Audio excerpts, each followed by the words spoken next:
Hindi na rin ba kaya mapigilan ang mabilisang pag-init ng ulo mo, ng laptop mo?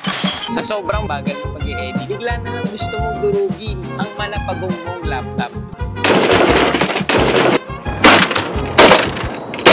Pero what if I tell and show you na 99.9% ay walang sira ang laptop mo? Kaya diskubrihin natin ang misteryo kung bakit kahit sobrang high-tech at bago na ng laptop mo, ay malapugon pa rin ang init nito. Swerte ko lang din talaga, biruin nyo, almost 3 years kong ginagamit ang laptop ko sa pag-e-edit. At asa lang ako sa internal fan nito. At ang masama pa niyan, hindi pala nakakalabas yung init ng hangin sa laptop ko. Pero mabuti na lang, tinablan din ako ng takot na baka matuluyang masira ang laptop ko. Miwu laptop cooling fan na nga ba ang kasagutan dito? Subukan na natin sa bakbakan. Let's go! But first, let's make a quick unboxing.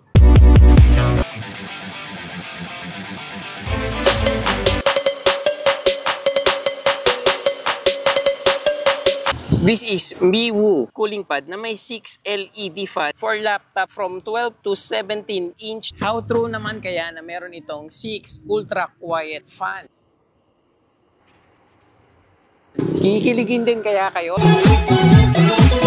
Kikiligin din kaya kayo sa paborito kong feature na ito na isi-share ko sa inyo bago matapos ang bidyong ito. Meron na rin mismong mga LED lights yung fan niya. Nakadepende yung lakas ng fan sa lakas ng LED. Ito ang pinakamahinang LED, pinaka-low sa fan. Mapapansin nyo yung paglakas ng LED, sabay naman nun yung lakas ng fan. Kung gusto nyo to, kung katulad yung ako na nagla-live stream ang astig tingnan. Unang tingin ko dito, kakaba-kaba ako kasi mukhang hindi kakasya yung laptop ko. At parang diskumpiyado ako sa stopper niya. Pero nung kinapa ko at hinawakan, kayang-kaya at kasyang-kasya yung laptop ko. Mas malaki yung chance na masira yung laptop natin kung direkta siyang nakapatong lang sa lamesa. Hindi nakakalabas yung hangin binubuga ng internal fan. Kaya napakahalaga na elevated yung laptop natin sa table. Nakakatuwang malaman na meron itong 6 adjustable height setting. Kaya may choice tayo kung gusto nating mataas yung laptop or medyo babaan. Masasabi ko na nabawasan ang bagal ng laptop ko, lalo na kapag nag-e-edit ako ng 4 to 5.3K video resolution. Kapag internal fan lang ang gamit ko sa pag-e-edit, ramdam na ramdam ko ang bagal niya mag-load.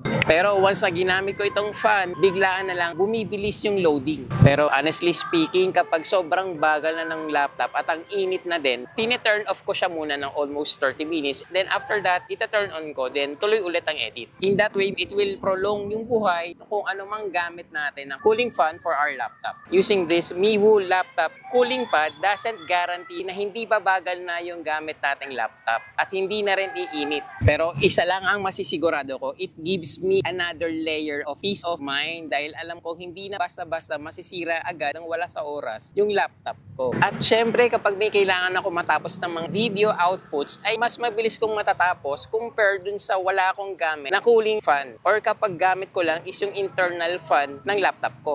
Pero ang katanungan, sulit ba ito? Almost 1 month ko na ito ginagamit pero never pa ako nasiraan. Kaya masasabi ko na sulit ito lalo na sa presyo niyang 528 pesos lang. Kaya abangan nyo ang susunod na kabanata. Comment lang kayo sa section below after a week, a month, or even a year. Alamin at tanungin nyo ako kung gawa pa din ito Miwu cooling pad ko para malaman nyo kung bibili kayo nito. At kung talagang decided na kayo bumili, punta lang kayo sa description below. Andun yung link para makabili kayo sa mismong Miwu Shopee store nila. At syempre, huwag niyong kalimutan mag-subscribe sa ating YouTube channel. Samahan niyo ako sa ating road to 1,000 subscribers pataas. Maraming salamat. God bless us all.